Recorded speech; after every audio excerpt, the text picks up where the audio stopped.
Ken, with respect to you being part of Finance Minister Bill Morneau's advisory council and the big decisions yesterday on the infrastructure bank, increasing immigration and increasing foreign investment. Let's talk about this infrastructure bank and really why this couldn't have been done earlier.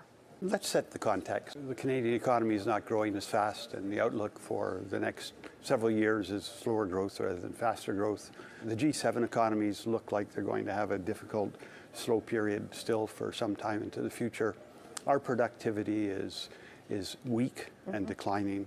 The demographics in the country aren't great. So if you think out 20 years, 30 years, the proportion of people retired relative to people working is going to get bigger and bigger. So now's the time to make some big decisions. Why the previous government didn't make decisions, I can't speak for them, but they should have. And at the same time, I think we're in a unique situation because there's just so much money available in the world. You know, these policies of quantitative easing and slow growth and almost deflation in some countries have meant that interest rates are ultra low. You know, there are $14 trillion today of government bonds yielding less than 0% negative yields. There's about $39 trillion of government bonds out there with less than 1% yield. So if we could tap into that and bring some of that money to invest in our infrastructure, to upgrade the infrastructure, and then prepare the infrastructure for the next 20 years, that would provide growth, short-term, long-term, and mid-term to the economy. It would increase our productivity level if it's done right. So there's a lot of pluses with that. You know, you always want to borrow money when it's almost free, right? And if we can borrow that money and increase the growth trajectory of the economy, then that's a win-win-win for everybody in the country. So I think that's sort of the background of what we're looking at. Then you have to look at how big is the infrastructure gap. Right. There are all kinds of estimates. You know, it shouldn't take people an hour and a half to get to work in Toronto. It shouldn't take people in Vancouver sometimes 2 hours to get to work. We just haven't invested enough in infrastructure, urban infrastructure in Montreal, Toronto, Vancouver. Should we have broadband, 5G broadband to every house in the country? Should we have, like the University of Calgary is proposing, a corridor for our pipelines and energy across the northern part of the country? So they're big ideas, and we're at a moment like the country was when we decided to build the national railways. That's what you like in this too. It's that scale. Okay. And this changes the future of the country. And I think the objective in doing that is over the next 15 years to increase on average income per family by about $1,000 a year for 15 years. And that's a big ask, but I think we have to be bold. I think we have to be courageous. And I think the moment to do that is now. And the infrastructure bank the idea is to have it as sizable as $200 billion. Is that big enough for what you just described? I think that's an initial cut. My view is that you have to either go big or go home. If the gap is $500 to $1 trillion, and I think it's more on the upper side than the lower side, $200 billion isn't going to be enough. $200 billion over 10 years is 1% of GDP. $20 billion a year. It'll make some difference, but I think we can, over time, we'll have to do more. We can be more ambitious and run this as a bank.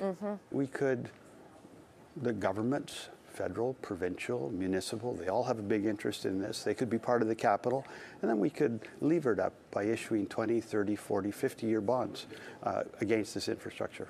I think some of the people I've spoken with over the past 24 hours, and like anything in business, it's all about implementation. It is about strategy, but it's about implementation and who's going to be running it. And the feedback I've been getting, of course, is that it should be somebody in the private sector, somebody that really knows business. Who do you think might lead this infrastructure bank, or who would you want to lead it? We do have not only an infrastructure gap, a financing gap, we also have a management gap. Because there are so many layers of government that are involved. I mean, think of it, 98% of infrastructure in this country is owned by the provinces and the municipalities, and yet most of the money comes from the central government. So there are very complex issues here of management. No one's going to put up huge amounts of money unless the governance structure is clear and has fair amount of independence from the government, so that if you have change of government from one party to another, things aren't going to be upset. Like our great pension funds. They're managed at an arm's length distance from the government, and they have professional management. And what you have to do here in this infrastructure bank is have the best people in the world running it. No question about that. It has to be a center of excellence. And over time, it could play an international role, because now the government's decided finally that we'll join the Asian Infrastructure Investment Bank. And we could then link up with that and become involved in bigger projects. And through this huge investment, we're going to create Canadian companies of scale in infrastructure if we use procurement in a smart way. And that will then create companies that can play internationally in this field. Jeffrey, let me get your take in terms of what you've heard from this announcement yesterday, having an infrastructure bank to the tune of $200 billion to really jumpstart our economy. I think your economy is going to pick up noticeably because of the price of crude oil. I mean, you've almost doubled the price of crude oil. As you know, I'm looking for $75 by 2018-19. That doesn't solve all this country's problems by a long shot. So there's a lot to do, and plus there's a whole new wave of technology coming that puts at risk a large number of jobs that exist in this country. 30 to 40% of the jobs that we have today will disappear 10 years from now and be replaced by other jobs. So higher oil prices will be good, but it's not going to be the panacea. And we don't want to be just an energy-driven economy. We want a more balanced economy. We want an economy more engaged in the world economy. And we don't want just to export raw materials. We want to transform them and capture some of that value added. With respect to what Canadians, the average Canadian, can take away from this infrastructure bank, how will they be participating in this? As we go through, I think there should be a debate on that very question. If the infrastructure bank issues bonds and it's backed by great infrastructure, I'm sure many Canadian families will want to invest in it and own these bonds. So that's an opportunity that I would think we should be looking at. Do you think as well that there's going to be a lot of interest in private companies actually wanting to partner up? This is a public-private partnership, essentially, and the government is looking for a 1-to-4 ratio, from what I understand. Is there a lot of interest? Yeah, Catherine, in the private sector, we're interested in the financial return. But infrastructure returns aren't just financial returns. They allow to increase productivity for the entire economy. They generate jobs. They generate tax revenue. They generate growth. So the way we have to look at return is much broader than a narrow-focused private sector investment.